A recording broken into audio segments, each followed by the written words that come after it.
آج کل بازاروں میں چینا جپٹی کے بہت واقعات ہو رہے ہیں، اغوا کرنے کی کوششیں کی جا رہی ہیں، ڈرانے کی کوشش کی جا رہی ہے. تو کرنا کیا ہے خواتین کو؟ دیکھیں، ایک تو کوشش کریں، سب سے پہلا کام تو یہ ہے کہ ہوش آواز قائم رکھیں. اللہ حفاظت کرتا ہے مگر ہمیں کام کرنا ہے، ہمارے ایکشن پہ رزلٹ آتا ہے. ہوش قائم رکھیں. اس ویڈیو کو پورا دیکھیے تاکہ جو جتنی بھی چیزیں میں بتا رہا ہوں وہ آپ دیکھ سکیں نا پوری. ہوش ہمیشہ قائم رکھیں. اچھا دیکھیں، یاد رکھیں کہ وہ بہت زیادہ قریب ہے. آپ کی جو کونی ہے نا، ایون عورتوں کی کونی بھی ان کی جسم کا طاقتور ترین حصہ ہوتا ہے. یہ کونی آپ کسی کو بھی مار دینا. اچھا جب پھسلیاں ہوتی ہیں نا، یہ بہت تکلیف، پہ کوئی بھی چوٹ لگے بہت تکلیف ہوتی ہے. کونی ماریں، تھڑ تھڑ تھڑ تھڑ تھڑ، بعد میں جو تکلیف ہے آپ کی دور ہو جائے گی. وہ فوری طور پہ چھوڑے گا. اس نے پرس مانگا، پرس مت دیں، پرس اٹھا کے پھینک دیں. دیکھیں 100 میں سے 98 کیسز میں وہ پرس کی طرف جائے گا. اور آپ کو کیا کرنا ہے، آپ کو چیختے ہوئے اپوزٹ ڈائریکشن میں، اپنے پرس ادھر پھینکا، ادھر بھاگیں، چیختے رہیں. دیکھیں، آپ کے پاس جو چیخنے کا ہتھیار ہے نا، وہ سب سے طاقتور ہتھیار ہے.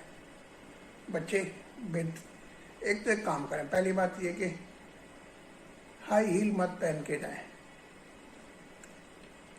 جگرس پہنیں، نفرس پہنیں، کچھ ایسی چیز پہنیں تاکہ بھاگنے میں آسانی ہو، لات مارنے میں آسانی ہو. نوکدار چیز ہو، ہیل مت پہنیں.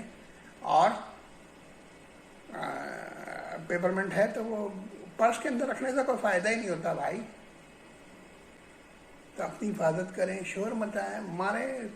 اچھا آپ مکہ خواتین کبھی مت ماریں، کیونکہ خواتین کو مکہ مارنا نہیں آتا، اپنی کلائی ٹوٹ جائے گی. کونی کونی کونی کونی کونی سے ماریں، شور مچائیں، پرس دور پھینک دیں، بھاگیں. سب چیزیں آ جائیں گی. یہ سب چیزیں ہیں، شور مچے گا، لوگ کر لیں گے. اپنی حفاظت کیجیے، ہوش میں رہیے، ہوش میں رہیے. میرا پھر مشورہ ہے کہ اگر انتہائی ضروری نہ ہو تو چھوٹے بچے ساتھ نہ لے کے جائیں. مطلب بظاہر لوگ کہیں گے کہ میں بہت نگیٹیوٹی پھیلا رہا ہوں. نہیں بھائی، ہماری حفاظت ہماری ہی ذمہ داری ہے. ہماری حکومت تو سوری ہے نا، ہماری حکومت کا انٹرسٹ نہیں. اور حکومت میں بہت سے ایسے لوگ ہیں جن لوگوں کے ساتھ ملے ہوئے ہیں، ان کو ان کا حصہ جاتا ہے. گھوٹکی میں پچھلے دنوں میں ڈاکوؤں نے مظاہرہ کیا کہ پولیس کا بھتہ بہت بڑھ گیا ہے.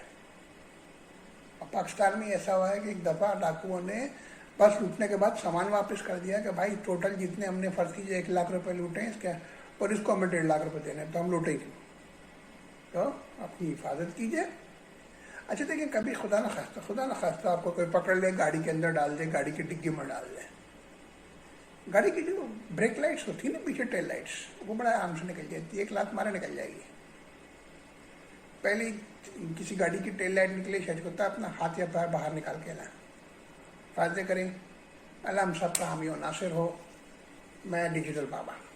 شکریہ.